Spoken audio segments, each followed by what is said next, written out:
Alright, welcome to my tier list video. I will be ranking all the captain skills in this game, but a few things first. This video is specifically made for the Yolo-K community, but I will be releasing it public since it's not like we're going to be discussing any secrets.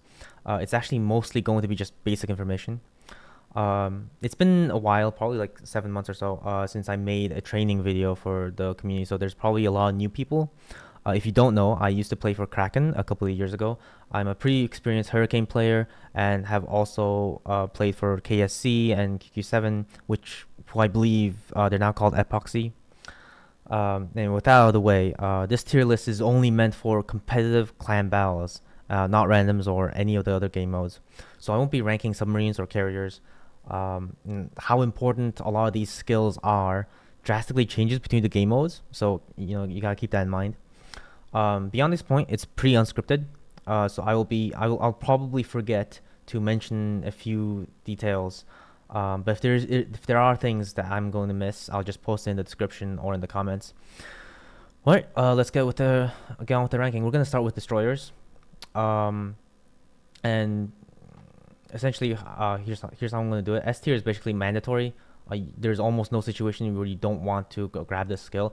A tier is like really good. Pretty much want to prioritize getting it. In most general cases, you want these skills. B tier are like good skills that may or may not be more niche. Basically, you grab them, like they're good, so you can grab them if you have points left over after the other ones. C tier is basically it's very minor, and you really only got them if you have absolutely like no other place you want to put your points. D tier it's basically no different than F tier. Like, it's complete trash. There's almost no scenario in which you want to pick this skill. All right, as I said, we're gonna start with destroyers. Destroyers, for a bit of context, destroyers are probably the classes that like the most point hungry because they have so many mandatory skills that whatever they have left is just gets spent on things that have way too much value, and you don't really have nothing left for other nice things. And that kind of applies for both torpedo destroyers and gunboat destroyers. And the first example is a very good example, which is Grease the Gears. Grease the Gears, let's see, increases main battery traverse speed by 15%, which for gunboats is really nice to have. The problem is you're probably not going to be able to afford it, because there are so many other skills that just have much higher value, even though it's really good. That you are probably not gonna have a point left over to spare for Grease the Gears, which is why I'm gonna put a B tier. It's good, but you're probably not gonna be able to afford it. Swiftfish, I believe it's called. No, Liquidator. Yeah. So Liquidator, chance of causing flooding plus 30%. Obviously, it's a torpedo boat skill, and the problem with this skill is that 30% does not mean you get 30% more floods. It actually does not even get close to 30%, because if you know how flooding chance works in this game, 30% is actually nothing. For example, on a Shimakaze 12-kilometer torpedo has a flooding chance of over 400%. 30% is not going to change anything. Like, that doesn't necessarily mean you have 400% chance of getting a flood when you get hit with a Shimakaze torpedo, because how flood chances calculated in this game is fucking like arcane. Nevertheless, the point remains the same: is that 30% chance barely going to make a difference. I think the only ships that it makes a reasonable amount of difference is probably ships with very low torpedo chance. I think like Holland, which has 170% flooding chance, is probably going to see some action from this. At any case, it's still very minor, and its flooding chance, you only get it when you get hit torpedoes, and the amount of times where you're gonna get it where you would have gotten a flood anyway is so low. Like it can be useful, but it's so like it barely comes out of the like it's you almost never get to use it. Like you can always just reliably not get this skill for any ship. It's very close to going to D. All right, next one. Consumable specialist. Consumable preparation reload time minus 7.5% for any consumable that is not damage control or repair party. The sad thing here is that for many DDs, damage control and repair party is like, well, for any ship, damage control and repair party is like the most important skills or consumables, and the fact that they don't count is really tough. This can be useful. The question is, of course, how many times are you like? Is it actually very useful and helpful to get these consumables back 7.5% faster? How many times would it have changed an outcome of a game or of a fight by having it come back 7.5% faster? It's a very niche scenario. It's a very niche use case. And it's also very dependent on what consumables you're gonna have access to, like smokes, hydro, speed boost. The biggest thing is the speed boost. You generally want speed boost almost as soon as it gets back. Speed is super important. Essentially, it's gonna get like somewhere between B and tier. I think very low B tier. Very low B tier. It's good. It can generally be useful, but you generally just want it when you have extra points to spare, which you probably won't. Gunfeeder runs into the same situation as Grease the Gears. For gunboats that have lower reloads, like especially Colbert, and that you have usable AP, so Colbert, or maybe like Elbing, but you don't bring Elbing, so that doesn't matter. Or yeah, most DDs have fast enough reload that the 40% doesn't really matter that much. It can be good in very few case scenarios, but again, you're probably not gonna afford it. And even if you could, there's probably better things to go for. Destroyers, even gunboat destroyers, usually can do very well without it. It's gonna go. It's also a very niche case scenario though, because it's only for a few gunboats. Yeah, it's probably gonna go like higher than Liquidator on the C tier. All right, IFA, really good. For ships that are gonna be spotted for a long time. Usually farming ships, Marceau, Kleber. And even then, you could justify it for like a torpedo boat that's, you get spotted by radar, and it can tell you exactly when the shots are fired. The problem is, if that's happening as a torpedo boat, like okay, so the thing with IFA is that it's an attention saver, but if you're a torpedo boat and you're spotted, you're really not gonna be doing much of anything else than dodging, and your entire attention can be just entirely dedicated to dodging, in which case you don't really need IFA. If you're a Colbert and you're focused on firing other ships while you're dodging, IFA can be really useful. But again, it's a Colbert, and Colbert's really need is a ship that's very point starved.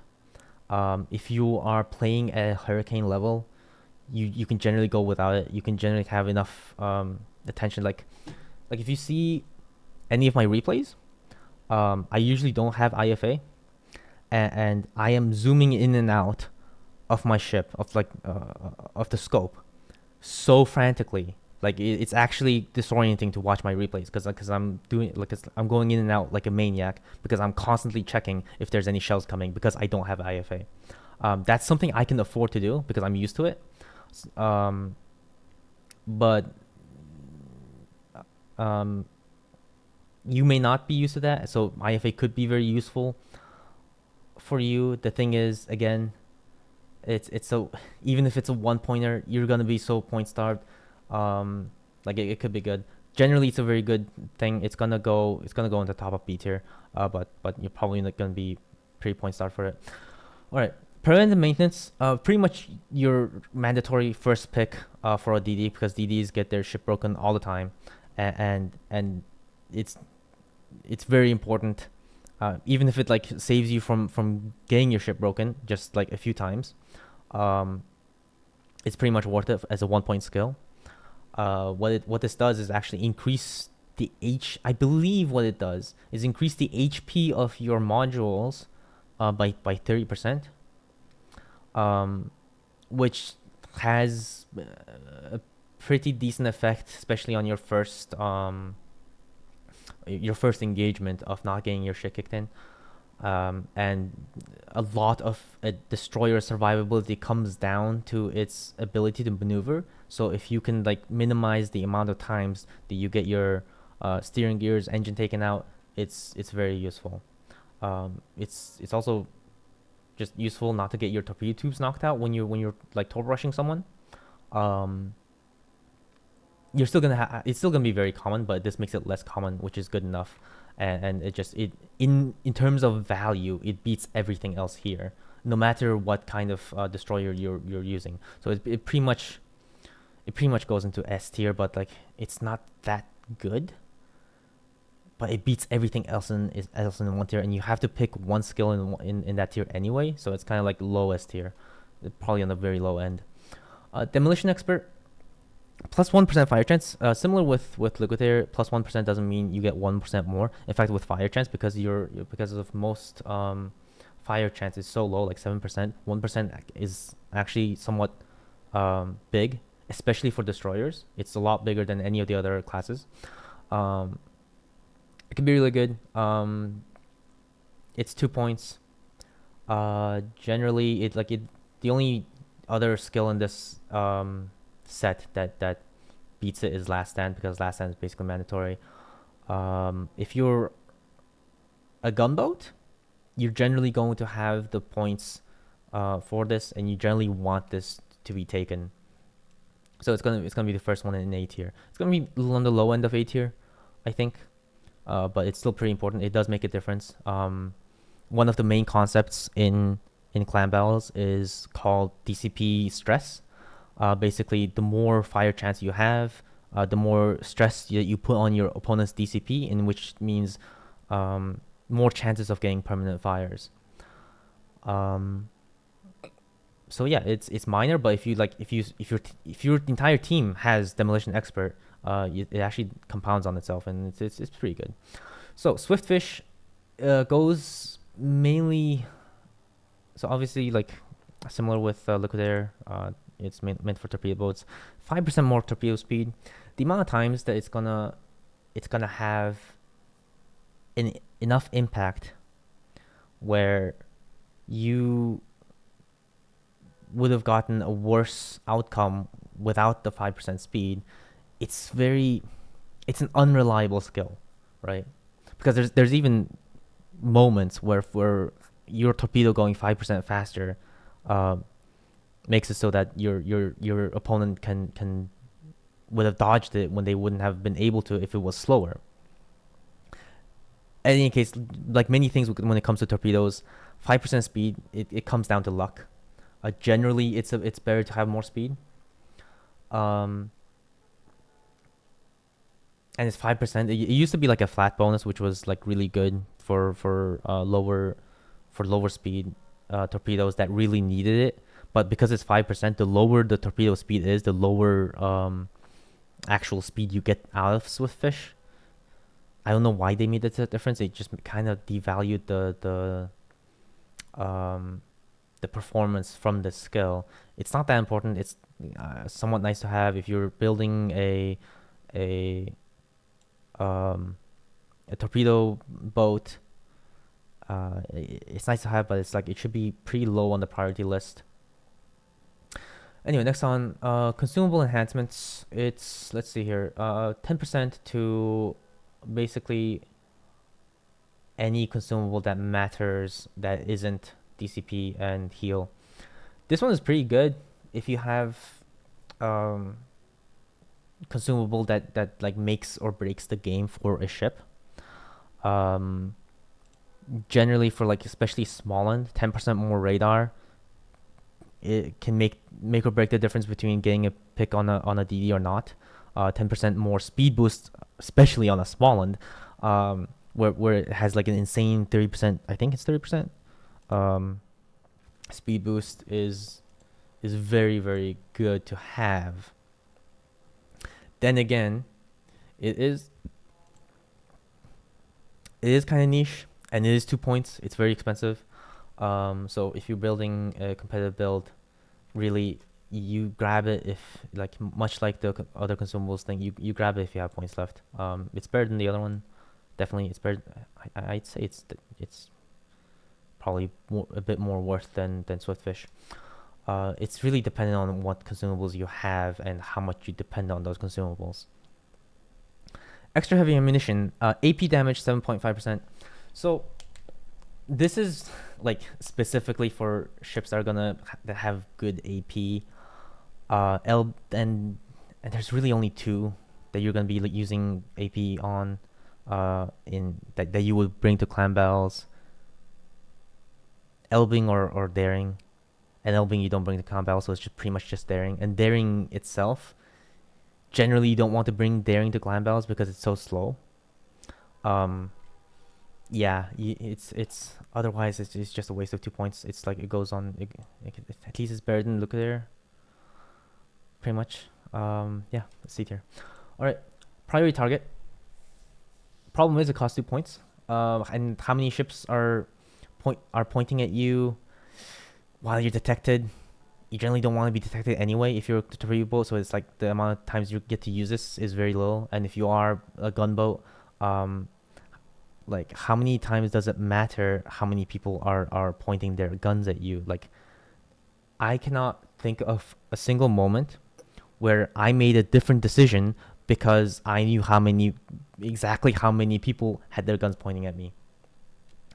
To me, this is like, it feels like it's just really nice to know how many people are looking at you, but especially in clan battles where there's so few people, you generally just, as a DD, the first rule of thumb is, if you're spotted, people are looking at you.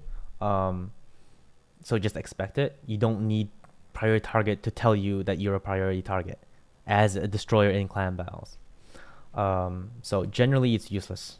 It goes, but I think it's less useless than look at there. So it's gonna go in C tier. Yeah, this is probably good. Last stand, very easy, mandatory. You are killing yourself if you don't bring this. It's probably one of the most important skills as a destroyer.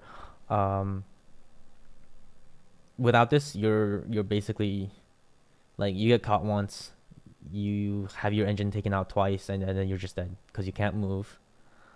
Yeah, it's just, I think if you've played this game as a destroyer a modicum amount of times, you don't need me to tell you how important last stand is. All right. NBAA. It used to be 10%. They cut it to 5%. I don't know why. If you're a gunboat, 5% is not gonna make that much of a difference because destroyers generally don't have that much DPM anyway, even the gunboat ones. So you grab this largely if you have the points to spare as a gunboat, and I hope you do. Like, the problem with this is that it's only 5%, and there's so many other skills that give you so much more value than 5% for 3 points, which is really expensive. So it's gonna go into like probably top B tier because it's not useless. Like, it's 5% is somewhat significant for gunboat destroyers that do most of their damage by their guns. So Smalland, Kleber, Marceau, it's much more useful on Marceau because it's a percentage. Kleber barely has much DPM. Yeah. All right. Fill the tubes, 10% on torpedo tubes, which is significant. For 3 points, it's pretty significant for torpedoes because they have such a long reload time, and you're pretty much gonna, it's like if you're a torpedo boat, you're gonna be using them almost all the time. So it's for as a torpedo boat skill, it's probably gonna go into A tier. It's useful, it's nice, it's worth the money. then you're probably gonna be grabbing it. Yeah, pretty simple. Adrenaline Rush.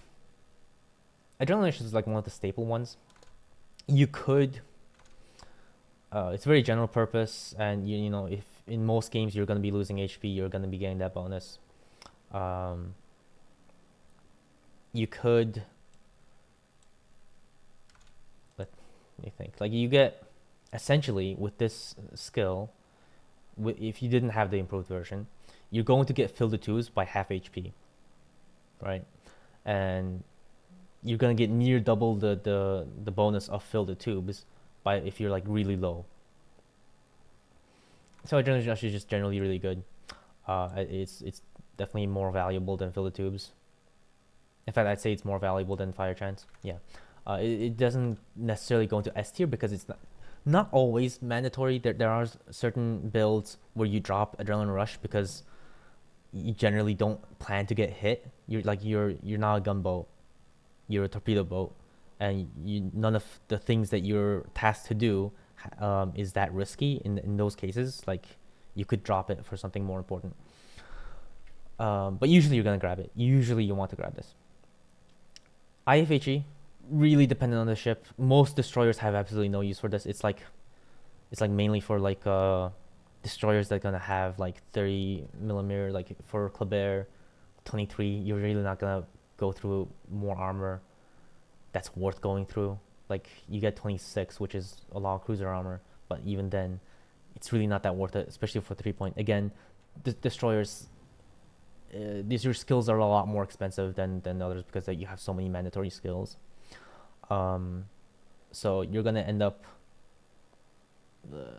It's very niche case. Like you want the only time that I know IFHE can be used for, like arguably used for a destroyer, is like on a Harugumo to go from 30 to break 32 millimeter for battleships. But even then, it's just arguable that you don't, because there's so few battleships and clan battles.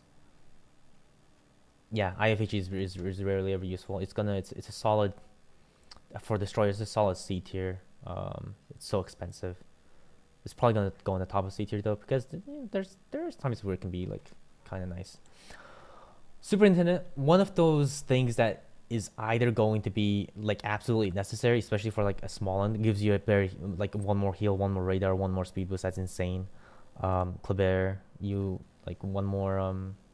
Actually, Kleber, you get like 4 reload boosters. So and the speed boosts are long enough that you generally don't need more than 3. Yeah, you probably don't need for Kleber. Yeah, unless you're like smoke botting or a Smalland, it's generally useless. But if you are those things, it's like almost mandatory. So I'm gonna put it. I'm gonna put it like high B tier. It can be, I'm gonna put low A tier. It can be very very useful, given the right ship. Almost mandatory, kind of useful. But because it's just not more general purpose, it's gonna go on lower A tier. Survival Expert, very easy. S tier. I would put it right behind Last Stand. 3,500 HP is what it gets to at tier 10, which is the most of your clan battles, and for most ships that's more than 10% of your HP. For some ships it gets even closer to 20%, and yeah, there's not much to say. There's so many times where I get like below 3,500 HP and survive. So in those times, like getting this skill is like literally the only reason why I survive, and that happens many times. It's so good in way too many ways. It's like the first thing that you pick as a destroyer when you get to this tier of skills. All right, on to the next tier. MBAA, main barrier firing range plus 20. That's really good for gunboat destroyers. Kleber Marceau, basically a necessity for them. Maybe even Harugumo. Otherwise, it's like not really useful. It's much like Superintendent. It's so good for the ships that need it, and it's useless for the ships that don't. There's a funny thing is actually if you're like a torpedo boat, this could actually be harmful, because your gun range is also the maximum detection range, and if you fire, um, there are cases where you would have gotten dark if you did not have the skill, because there happened to be someone within the firing range that you have that wouldn't be there if you did not have the skill. So yeah, like it can nerf you, but like you shouldn't have it if you're in a ship that can get really nerfed by this anyway. Anyway, generally a really good skill. Swift and silence. Obviously torpedo boat skill and speed is such an important thing. And if you're a torpedo boat, you're a spotter. You're generally the vast majority of the time you're not gonna be spotted anyway. Your main battery reload time doesn't matter since your main armament is torpedoes, and speed is so important. It's almost a permanent speed boost. It is so good. It but it's also kind of like niche to spotters. But you bring spotters to clan battles a lot anyway.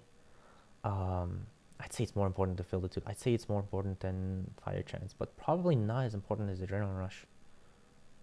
Oh, but it's so good. It's basically S tier for any torpedo boat, but kind like it's a nerf for anyone that's not a torpedo boat. Um, so I'm gonna put this.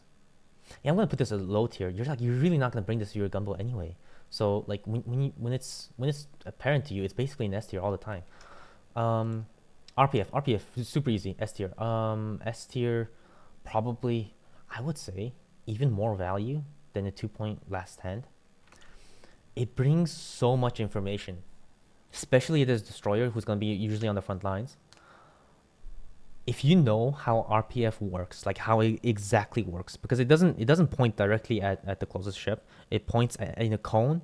Like it's gonna take too long to explain the entire thing. But if you know exactly how RPF works, and especially if you have the mod where you can see your teammates' RPF, there are so many cases where you can pinpoint where an opponent ship is. Like not oh he's generally over there. No, like pin exactly the place where you know where the enemy ship is.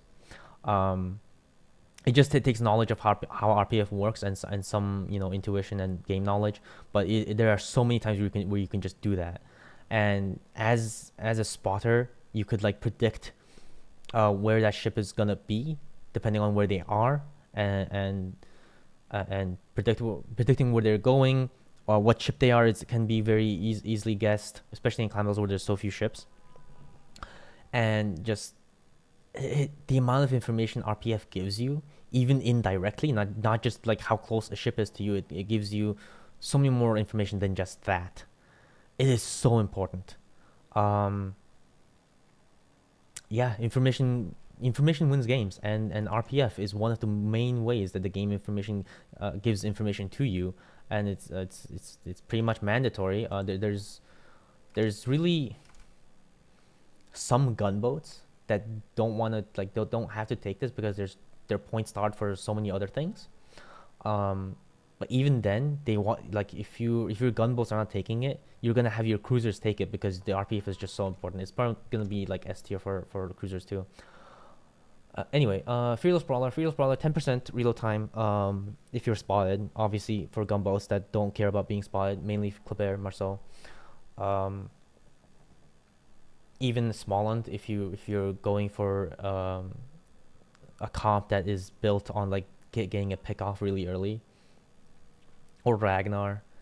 The problem is 10% is not like it's similar to NBAA.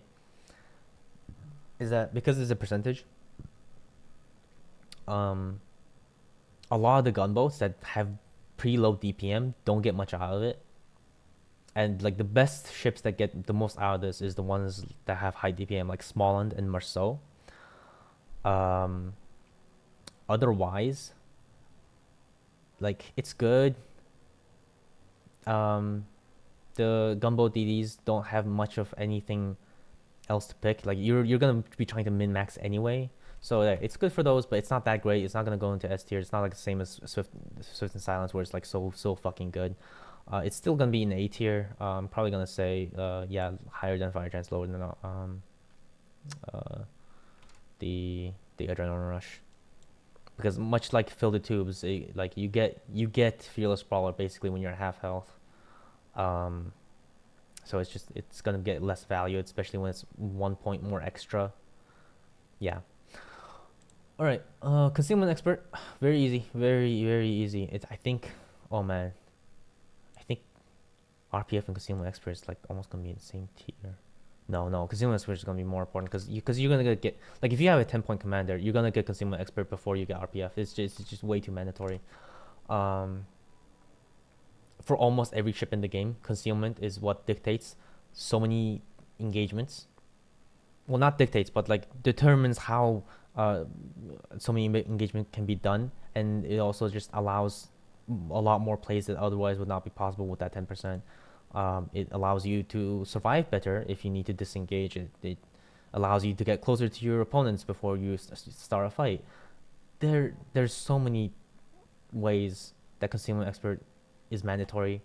I actually wish that like this game would remove Concealment Expert, just give everyone minus 10% detectivity range, much like they did with the camos, and just replace it with something more interesting, because at this point it's like you're fucking yourself over if you're not getting Concealment Expert. There's probably only like one or two builds that don't take it for destroyers, and that's like Khabarovsk, and even then it's arguable. Yeah. Dazzle. Okay, so this is probably gonna be like my only take that might get some controversy. This is not just a bad skill to get. It's actually a nerf. It's gonna be the only one that goes into D tier. There is no situation where you should take this. And in fact, if you take it, not only are you wasting 4 points, you're nerfing yourself. You're fucking yourself over. Here's why. All right. Ship speed plus 8% when you have been detected, and dispersion by enemies plus 20% for 15 seconds after you have been detected. So it gives you Swift and Silence, but the other way around. When you are detected, not when you are not detected. The problem is, of course, you're gonna get Dazzle if getting detected matters to you, and that usually means a torpedo destroyer and you're trying to disengage anytime you're detected. The problem is, if you're a torpedo destroyer, the amount of times that you're going to get detected is so small. The amount of times that Dazzle should be going off for you should be like only a few times a game, and it costs 4 points. And ship speed is nice. 8% speed is it's not big. It's really not gonna help you that much when you're trying to disengage and you're turning all around anyways. 8%, not that useful. As opposed to going long distances with Swift and Silence. Because most of your dodging is not gonna be coming from your speed. It's gonna be coming from your wiggling. And by and of itself, 8% is like it's generally good. That's not what nerfs you. I say it nerfs you, and here's why. Is the next thing is the dispersion of shells fired by enemies plus 20%. This is something that is only good for you if you do not know how to dodge. Because dodging is the art of placing your ship where the shells are not going to land. And that becomes much easier if your opponent's shells are more concentrated in one area, because that allows more space for you to put your ship in. If there is more dispersion by your opponent's shells, it becomes a lot less predictable as to where those shells are going to land, and it becomes much harder to dodge. You only grab this if the only way you know how to dodge is literally just driving forward. That is the only case in which it actually is gonna save you a lot of HP. But this is clan battles. You're playing competitively. You better learn the game, and part of learning the game is gonna be dodging. So even if you don't know how, you shouldn't get Dazzle, because you need to learn how to dodge. That's my spiel. Dazzle F tier, completely terrible. I don't. It's like initially, a lot of people saw this and they think, oh my god, it's so good. But really, no. If you know how to play the game, this is really bad, and you want to know how to play the game. All right, that's it for destroyers. Let's go to cruisers. Cruisers are a lot more, have a bit more liberty in where their skills go than destroyers do. So there's probably going to be a lot of things that move a little higher up because they can just choose to get them if they want them. All right, grease the gears. Grease the gears is really nice. I don't know why, because it's really useful for Moscow. I don't know why I don't have it for Moscow. It must be, yeah, it must have been built for like Chapayev or something.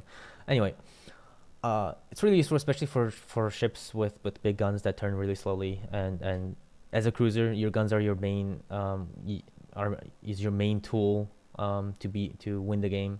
So it makes your guns turn faster, and a lot of the game you do need your guns to turn faster for so many reasons, especially if you're like doing a drive-by.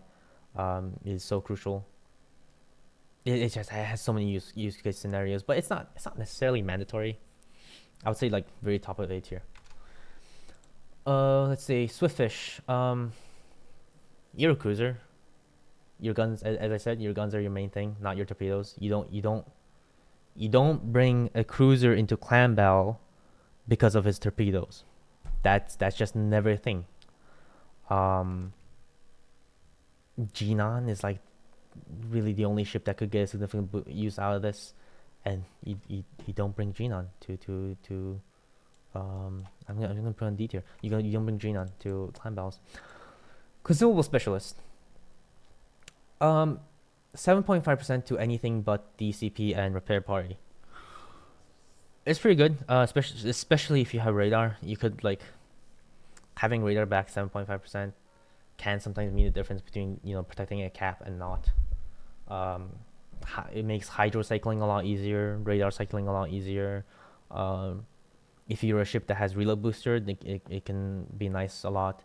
But 7.5% again, it's not that major.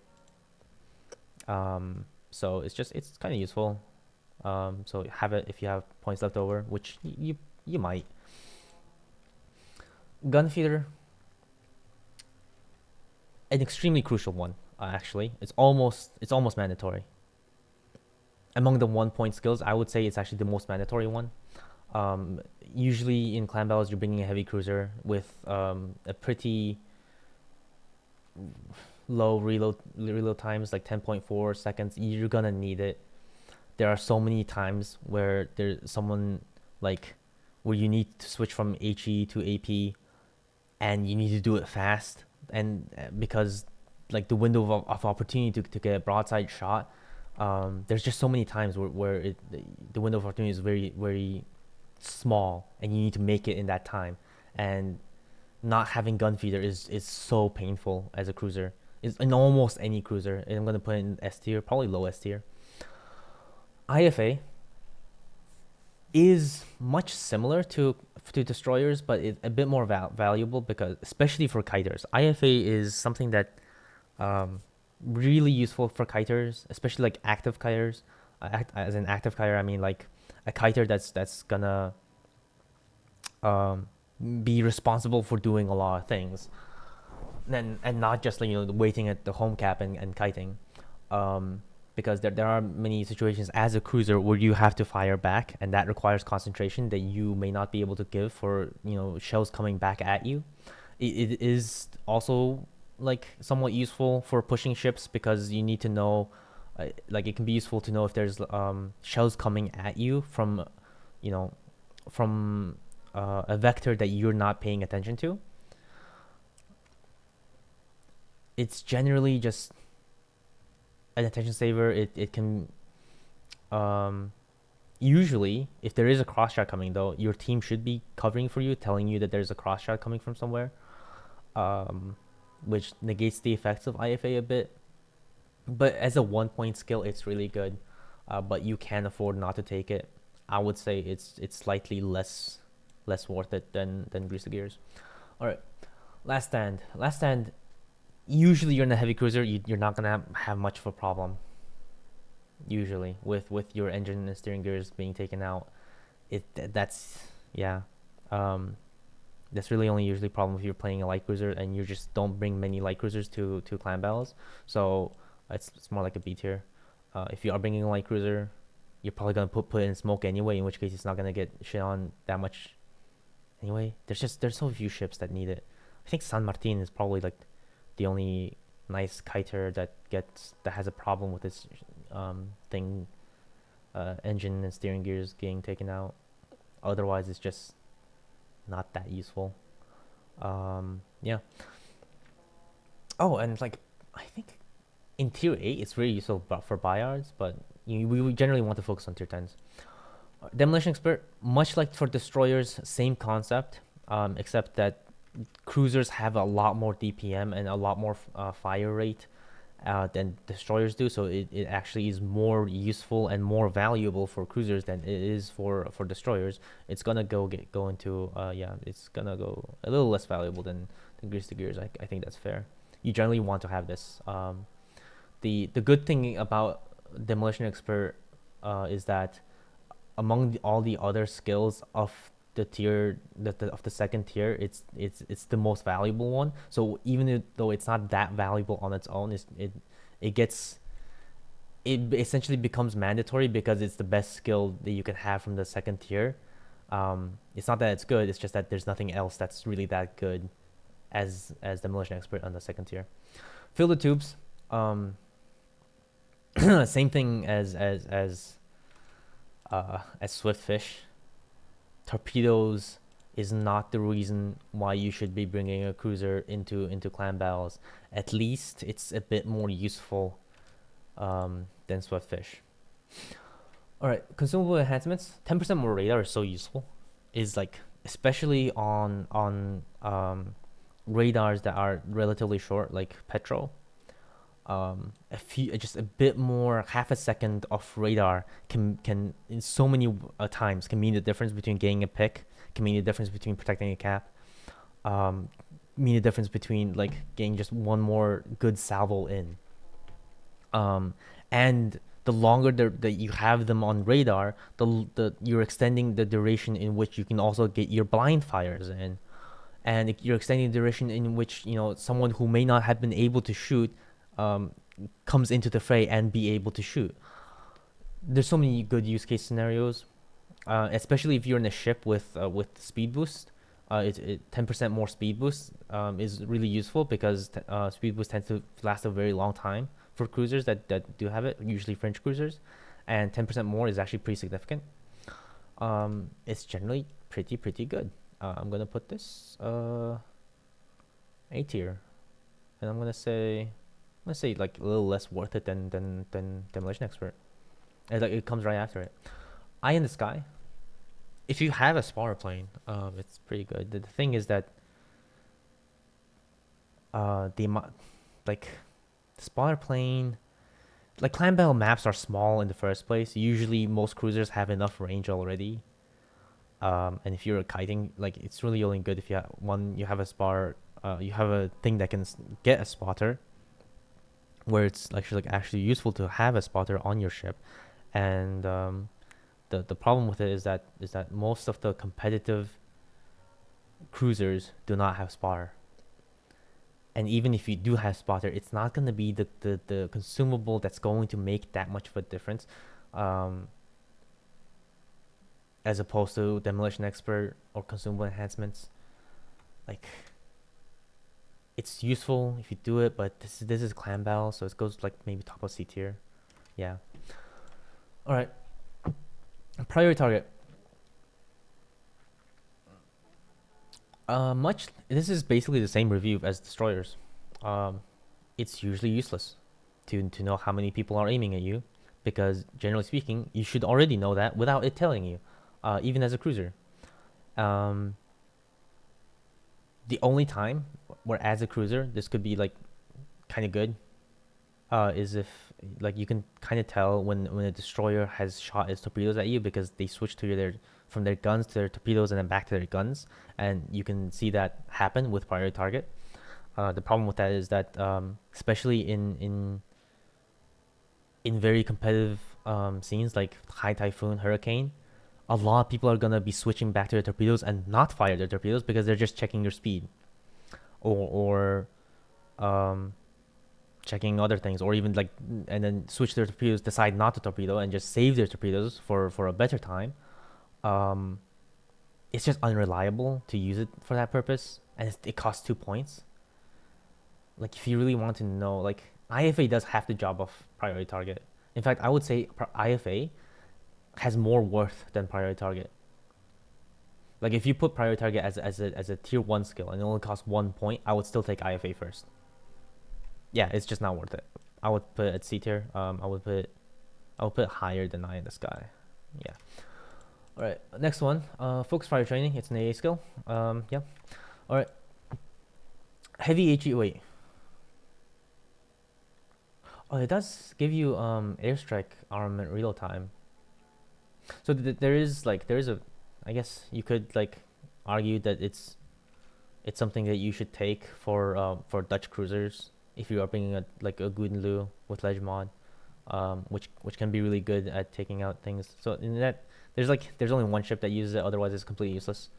So basically consider it as this, like it's D tier for every ship except unless it's like Gudenlu, in which case it's like A tier, very low A tier, maybe even high B tier. But yeah, you should know what you're doing with it. All right, heavy HE. The problem with this thing is that it nerfs you with your detection, and the problem with what it nerfs you is that detection is one of the most important stats. And it nerfs you if your caliber is higher than 149 millimeters, which for climb battles, almost every single cruiser is going to have more than 149 millimeters. In exchange for 10% high explosive damage or sap damage. This is vast majority of cases not something you want. Generally speaking, you're bringing cruisers because generally speaking, the reason why you bring a cruiser over another cruiser is because it's more survivable. And something that fucks its survivability by increasing its detection by 15%, it's like you're really only going to use this for very specific comps, like almost even like meme comps where you just want to maximize HE damage. Otherwise, in serious case scenarios, you rarely you're just not gonna bring it. Pack-a-punch is one of those things, like very niche scenario, kind of like heavy HE, except it's actually relevant to a ship that's brought to competitive a lot, which is Schroeder and Napoli. So in many cases, it's also kind of similar to focus fire training, except Schroeder and Napoli is a lot more competitive than Guden or whatever is gonna have a good use out of heavy HE. So like it's like it's high B tier or even low A tier for Napoli, but if it's not Napoli, then it's basically D tier. Like you don't bring a cruiser for secondaries, you don't bring a cruiser for torpedoes, unless it's Napoli. So it's gonna go like high D tier. I wish like you could make an asterisk, like unless it's a Napoli, then it's probably like low A tier. But yeah. Adrenaline Rush, much the same concept as the destroyers. It's a staple. It's gonna go into A tier. It has so many use case scenarios. You're almost, especially as a cruiser, you're almost always gonna be losing a lot of HP. There's gonna be decent amount of times where you go to 0 HP and you get a lot of use of AR. I'm gonna say it's gonna go down the top of A tier. All right, heavy AP. All right, so this is what gonna be my second controversial take, because I have seen even Hurricane players take the skill and I cannot fathom why. It's 5% for AP calibers 190 millimeter and above.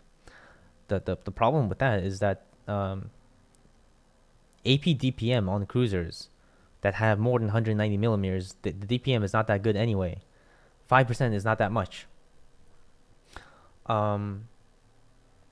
Not even to to say, like, generally speaking, you're mostly using like in clan battles, you're mostly using high explosive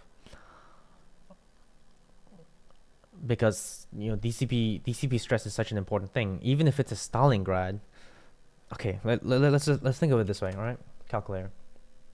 Let's think you're a Stalingrad. You exclusively used AP, and somehow in a clan battle season, in clan battle, you got 150,000 damage, which is like really in the high end of things, especially if you're only using AP. Holy shit, that's a really good fucking game. Now you let's say you have 150,000 damage, and you on that same game, you happen to pick heavy AP shells. That's 5% more damage. That's 25%. 5% more damage. You've gotten 7,500 damage more. How much of that 7,500 damage is gonna be the damage that won you a battle? Is gonna be the damage that got you to pick a ship that you otherwise wouldn't have? That got you the damage that would have won the game where otherwise you wouldn't have. The answer is almost none. Almost none. There is an argument that people say, like, if you want to min-max AP damage with Petro with its skill where like you get extra AP damage and then you get this on top of it, the thing with that is that it's still 5% and it still costs 3%. It's way too expensive for too little a cost. It's near useless. I would almost put it in D tier.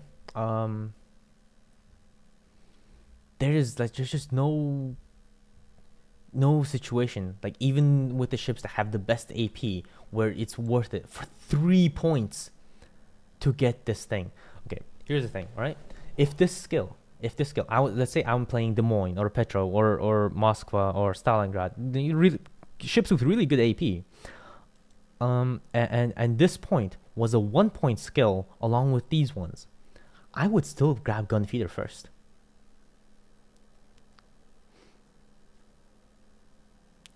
I would probably still even grab Grease to Gears first.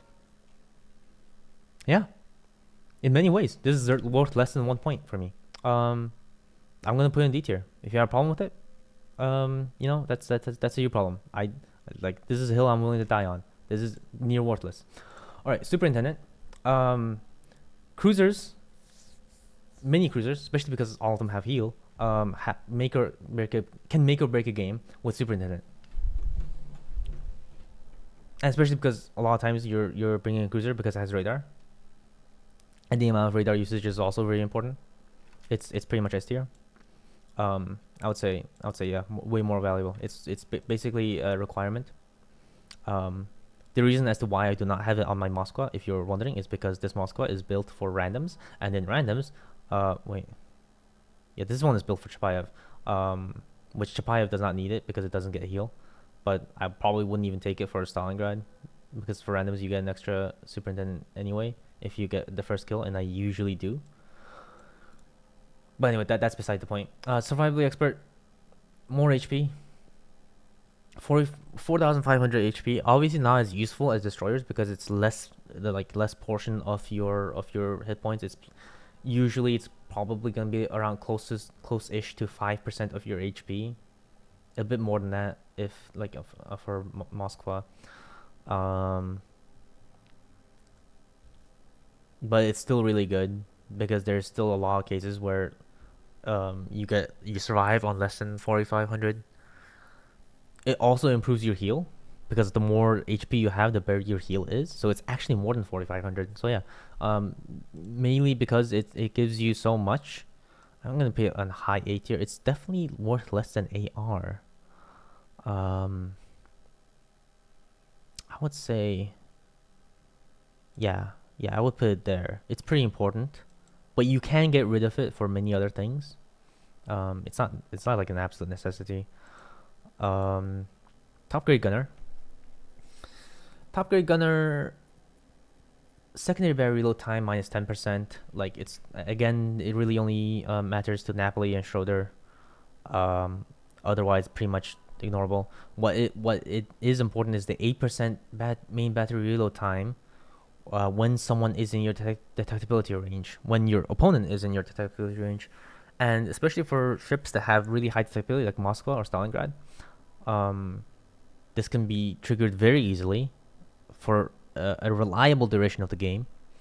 And if you're Des Moines, you're probably gonna be playing pretty close to your enemies anyway. So you can like the 8% gets activated when it matters.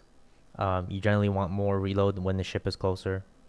So it's a reliable choice, but 8% is not that much to like gawk at. I would say it's like very high B tier. Generally, you generally get it as like a Moskva because you have so much more liberty with your points to spend, and so, it's like it's not bad. Outnumbered, um, outnumbered definitely is like a lot more valuable than top grade gunner.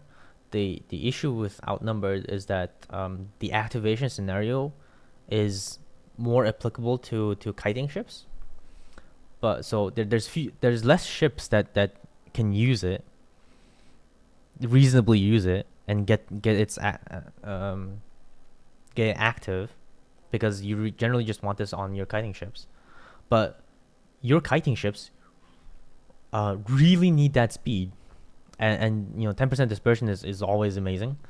So for everyone, but that speed is really really useful for kiting ships. So it's like your kiting ships are the only ones that can use it, but it also like is really fucking good for kiting ships.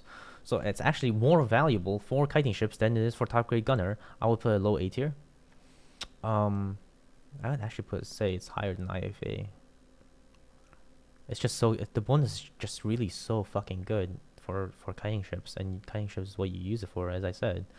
I would say yeah, a bit more than Demolition Expert. It's just so good, and it's so easy to proc it, because even though it says like outnumbered, you can actually proc it when you outnumber the enemy. And how that happens is because it doesn't count your own ship. And this procs even if the amount of ships in your what was it, firing range?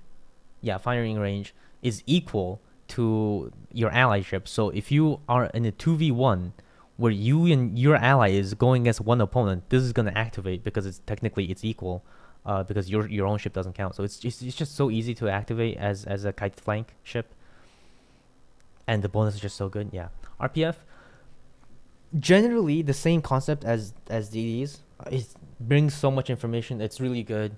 The problem with it is that like you generally want to bring it with a kite flank, because you're not gonna have a partner that has an RPF on the push flank. There's plenty of other ships that can have RPF. So like it's crucial. It is definitely still crucial. The problem is that it's a team game. So if someone else who's going to be playing close to you can have it, you're kind of wasting 4 points by taking it too, because it's going to relay the same information anyway. So it's this is like whether you take RPF or not is like ask your caller, ask your team.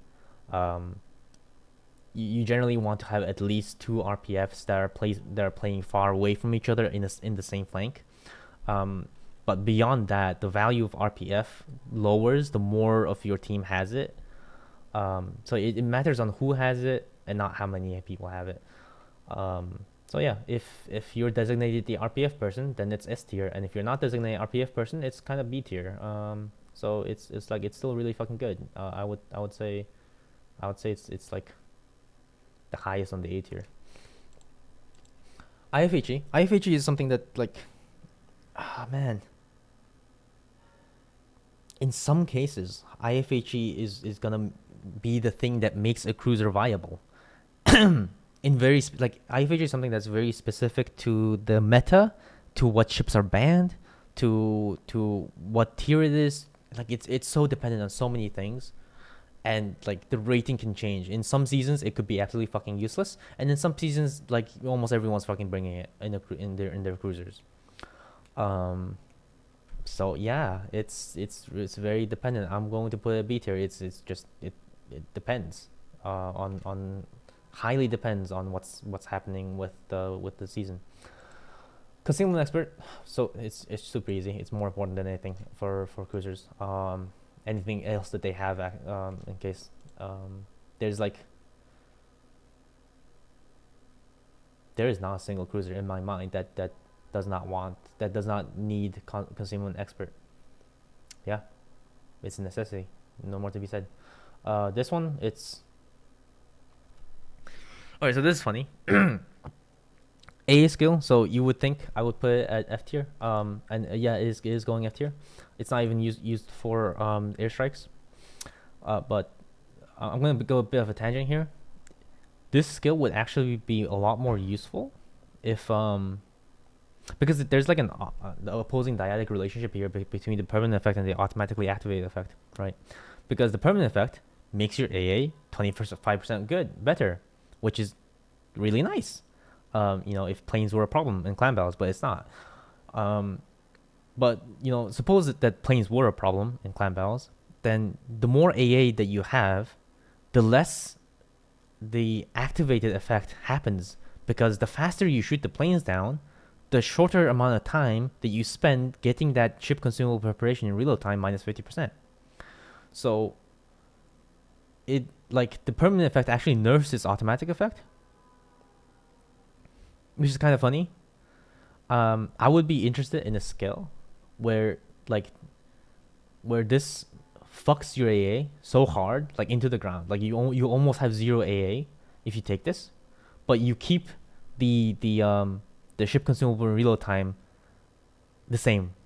So you would have like what you can do with this if there was CVs, is that a CV drops a fighter on you to keep you spotted, and you have your AA on, you're never gonna shoot them down. But now you have a permanent 50%, 50% ship consumable preparation in reload time. That could be really interesting. And if it was like worth 1 point skill, that is like as a 4 point skill, it's just not gonna be worth it. Anyway, that's my spiel with that. But it's an AA, it's clan battles, it's useless. All right, on to battleships. Battleships are the most railroaded skills in the game, mainly because of the huge value difference between the skills. There are so few skills that is so important, and then the rest is basically useless. So it's gonna be very lopsided tier here. Starting with gunfeeder. Gunfeeders can be really good on battleships that have both good high explosive and AP, but generally speaking, you're only going to be using AP. For the ships that are relevant to clan battles, it's probably the best used for like Montana, or even Conqueror or Thunderer. That's going to be switching to your shells a lot. But generally speaking, like if you're a Kremlin, there's rarely a moment where you need to switch to high explosive really fast. I'm not really considering from the times where you have to switch from high explosive to AP, because generally you should be on AP anyway. But yeah, it's less useful because it's not that important for a battleship to be switching that fast. And even then, like there's a big difference between 20 seconds and 10 seconds, but even then 10 seconds is still a very long time for something that needs to happen in a very short time. Yeah, it's good. You can take it if you have spare points, but it's not like mandatory or anything. It might even be low A tier, but I'm just gonna put a high B tier. All right, demolition expert. The problem is that the most high explosive shells by battleships have like already such high fire chance anyway that plus 1% is really not gonna make that much of a difference. So this is relegated to secondary battleships. But secondary battleships have so many like you can see the Schlieffen here have so many, is so point starred for things that you kind of don't want it anyway. So yeah, it could be nice to have, but it's like one of the more least useful things, because the use case and value for demolition expert for battleships is just so low. Consumable specialist. Preparation time for damage control and repair party. the major problem with this is that damage control and repair party is like gonna be 80% of the consumables that battleships use. This is their bread and butter. This is why they exist, and battleships don't tend to get much of other consumables anyway. So it's almost near useless. I'm gonna put low C tier. I mean, if you have like, no, I'm gonna put high D tier actually. The only time I could see like getting this if you have a battleship with radar or a battleship with like speed boost. That could be kind of useful. But otherwise, it's just, and even then, it's like it's 1 point.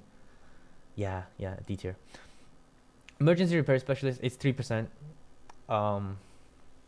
Cooldown time for DCP repair party. Obviously, its effect matters more if you're a Schlieffen or a Kremlin that have limited DCPs. Or wait, no, it's not more DCPs. It's just cooldown time. So never mind what I said. It's 1 point. The problem is that it's 3%. It's like it's obviously better than because use case scenario is like you're almost always using this, which is nice. The problem is that it's 3% and 3% is barely making a fucking difference. IFA,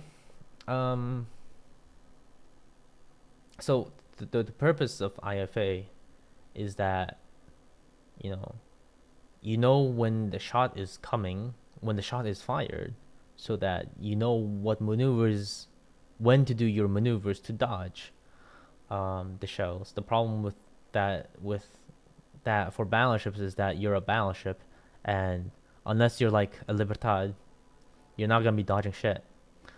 Usually. And even then, it's not really like worth dodging. It's like usually it's just more worth it for you to go straight ahead because you need to get to a location just faster, and dodging just is not worth the time. Yeah, but it's it could be useful, but I would say it's let's say it's a bit more useful than fire chance. You're usually not gonna need it. Preventive maintenance, almost useless. Really only useful for like secondary berries. You want them to survive longer, fine. Module being incapacitated, that's usually not a problem for battleships. If you have a battleship that has torpedoes, you could have them survive longer, but none of those are the reasons why you bring a battleship. So that's gonna go high C tier. Yeah. Yep.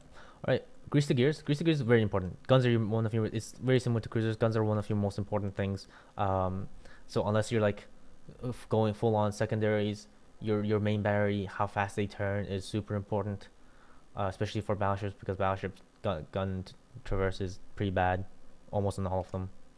I would almost say it's an S tier. Yeah, I'm gonna put a low S tier. All right, it's too good. All right, in IFHE, like battleship, there is no armor.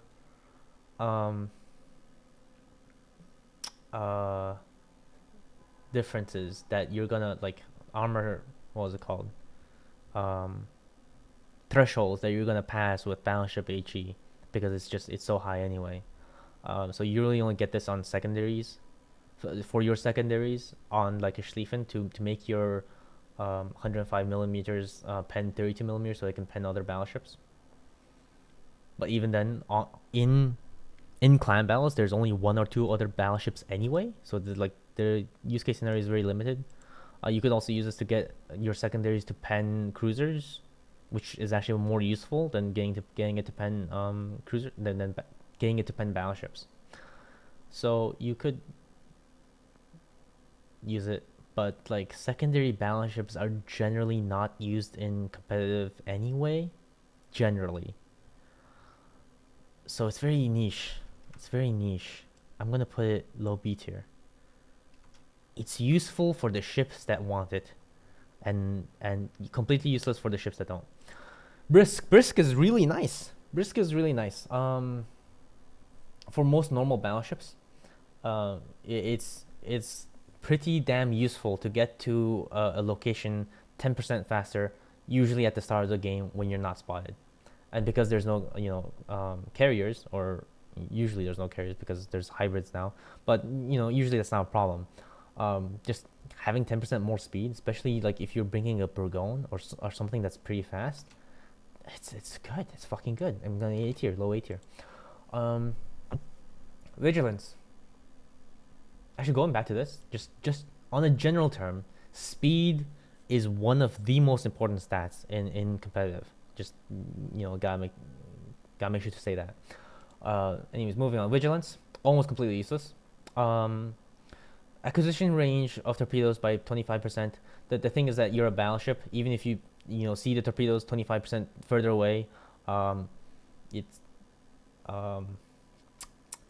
it's not gonna change. It's not really going to change whether you're gonna dodge it or not. And it costs 2 points. Like, there's so many things you can do to mitigate torpedo damage, like knowing, having constant awareness of where the torpedoes are going to be coming from, where their enemy DDs are, where the torp planes are, where you're when you're going to be targeted, how close you, like, what's your threat level is to their torpedo. There's so many things you can do to not eat torpedoes without having to spend 2 points. So for that reason, it's basically useless. D tier. You're like, this is pretty much a meme. I don't know why they even added it. 7% torpedo protection is kind of pretty much useless because one, it's not like it protects you against all torpedoes, because it doesn't. It only protects you on your torpedo protection belt.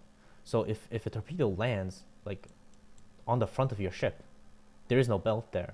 That 7% is not going to apply. And even then, it's 7%. With how much damage that torpedoes do, it's not gonna really gonna make that much of a difference. Primary target, same across all the classes. The same exact points.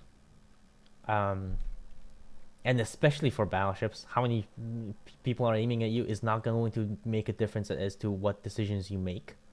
It's pretty much useless. Like, high D tier. AA, it's AA. Yeah, it's AA. I guess it's ship consumable repair time by 40%, but it's AA. All right, super heavy AP shells. It's a meme.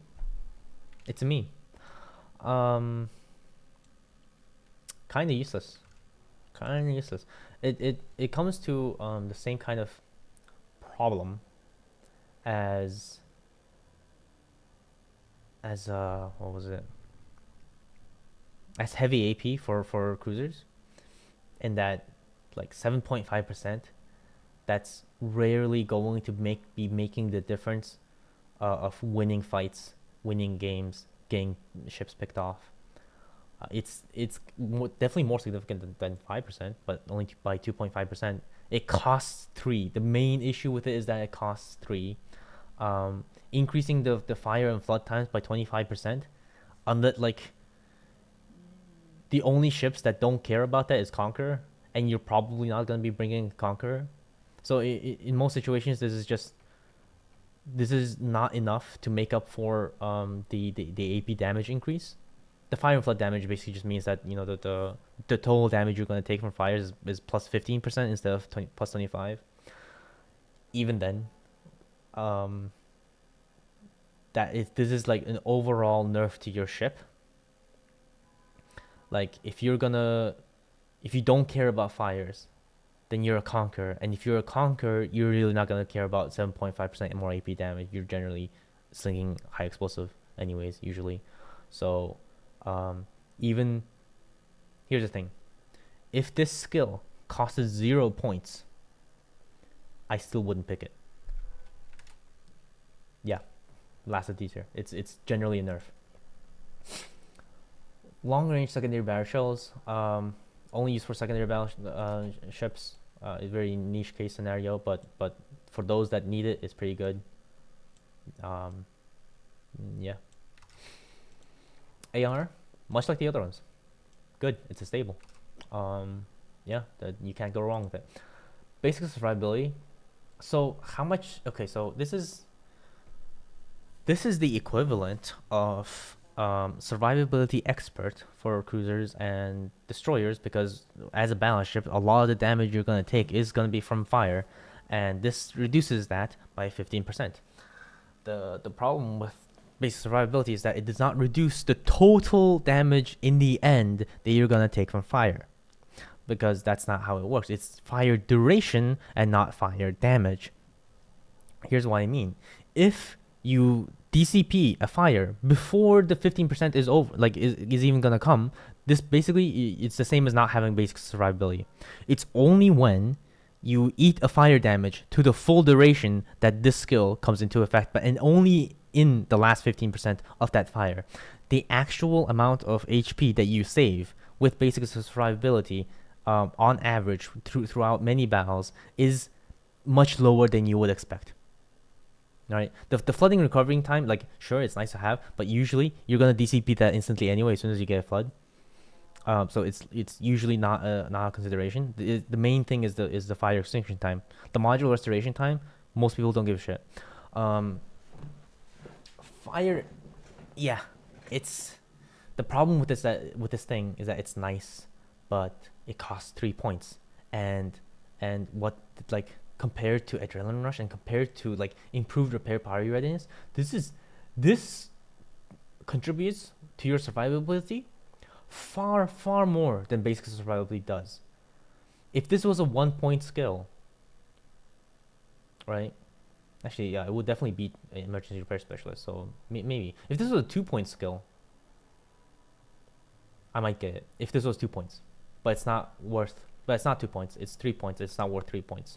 So it's gonna go top of C tier.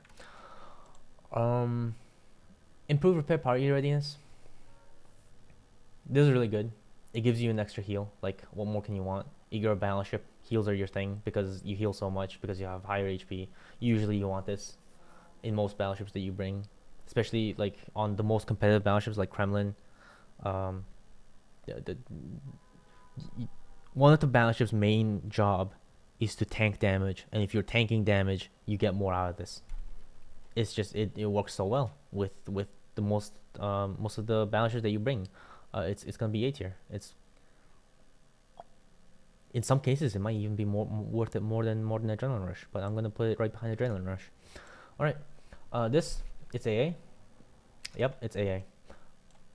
I don't know if one of the newer battleships have aircraft armaments reload time, or like the airstrike thing. But even if they did, like it's 3 fucking points. For cruisers, it's 2. Yeah, it's not worth it. Furious main battle reload time minus 10% for each instance of fire or flood on your ship. This skill is half as effective for the second and subsequent instances of fire or flooding.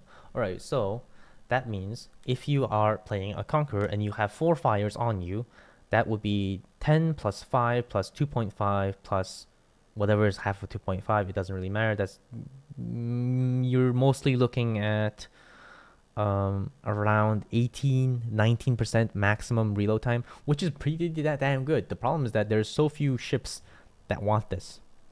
It's basically just Conquer, and that's it. Eating full fires is just, it's painful. You generally don't want to be doing that. Eating more fires than one, you generally don't want to be doing that. Generally, you want to be taking fire preventive main expert.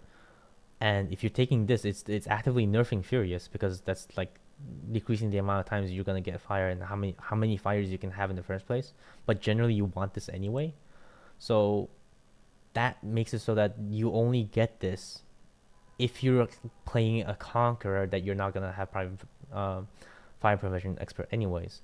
So it's only specific to Conqueror. Otherwise, it's fucking useless. But it's not. It doesn't nerf you in any way. So, I would say top of C tier.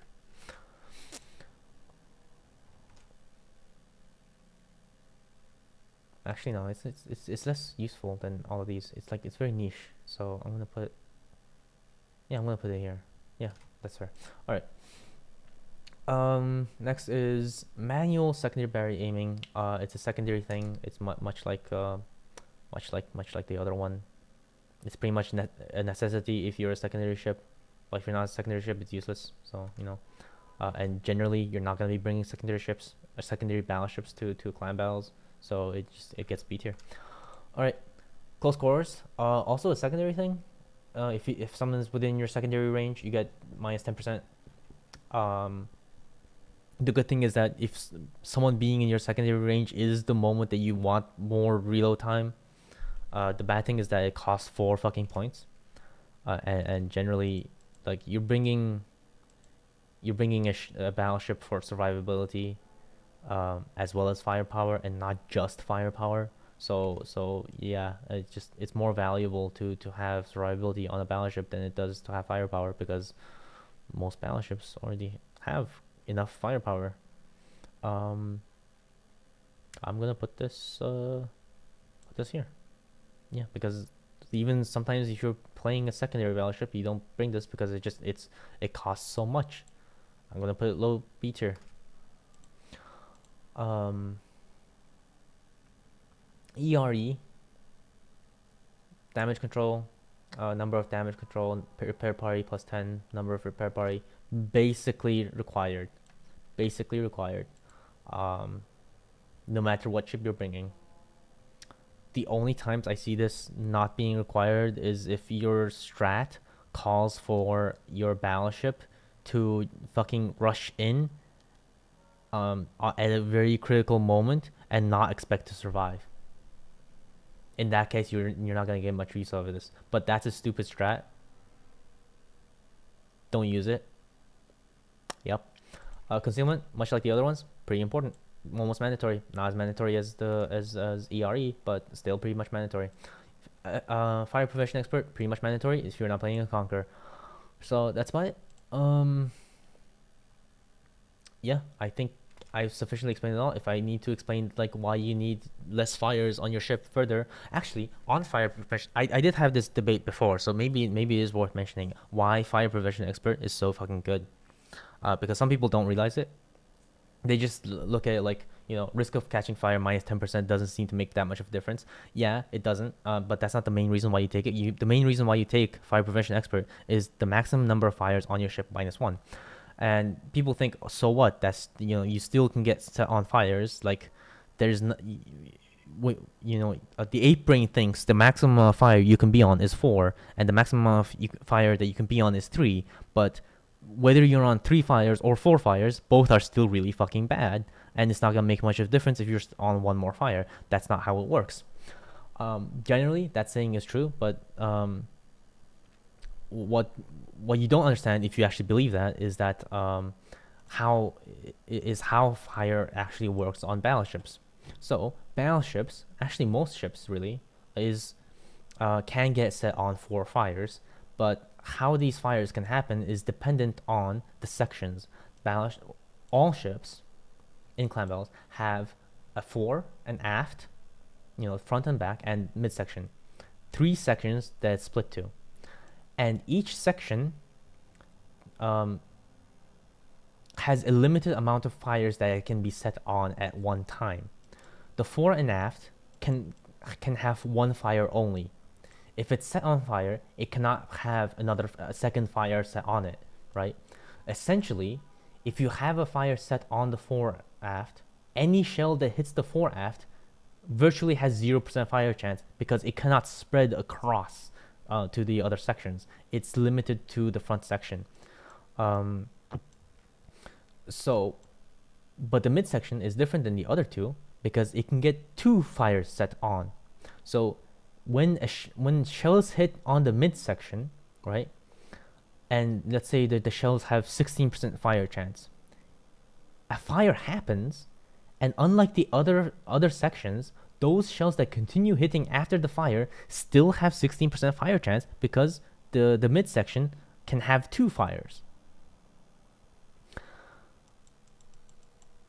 And if you change that so that the midsection can only have 1 fire, not only are you like you can no longer get one more fire. Like think of it this way, right? Um, if it can only have one fire, shells come in and they get a fire. Any shell after that that has any kind of fire chance, doesn't matter if it has 1,000% fire chance, right? Um, it basically has zero as long as that fire is going in your midsection. And here's the thing, like you might say, so what? There's like there's the front and the back that still can still get on fire. The thing is, usually, the vast majority of the time, when you're playing a battleship, right? People or any ship actually, really, like I think this only does not apply to destroyers. But if you're playing most battleships or cruisers, the vast majority of the time, people aim at your center. It's much more difficult, especially if you're wiggling, to hit the front or to hit the back. It is much easier to hit the center, so that's where the vast majority of the shells are coming to. And which is why the vast majority of the time, the first fire on your ship is going to be the midsection. If you think of it that way, right? When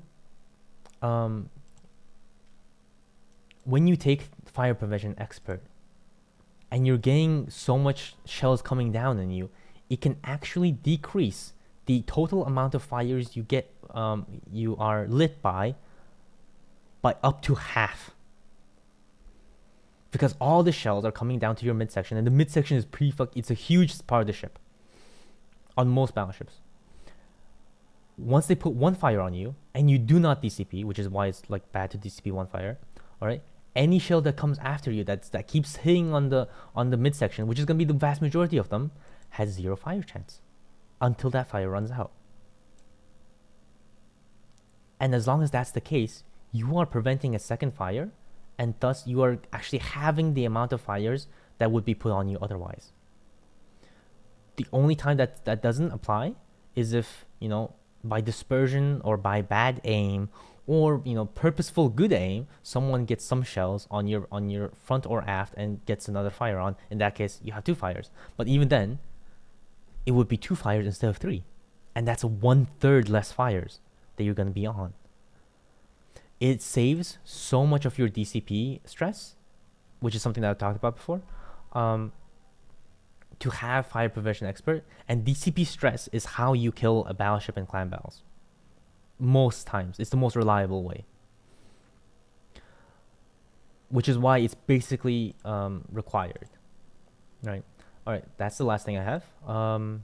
Yeah, if I forgot to do anything, as I said, I'll put it on the comments. If there are questions, you can also put it on the comments, and I will respond. It's I don't make many videos, so I'll be pretty attentive to that. All right, I will see you all almost never, actually, since I'm gonna be pretty busy in the next few months. So in any case, I hope you have a good day, and this is goodbye.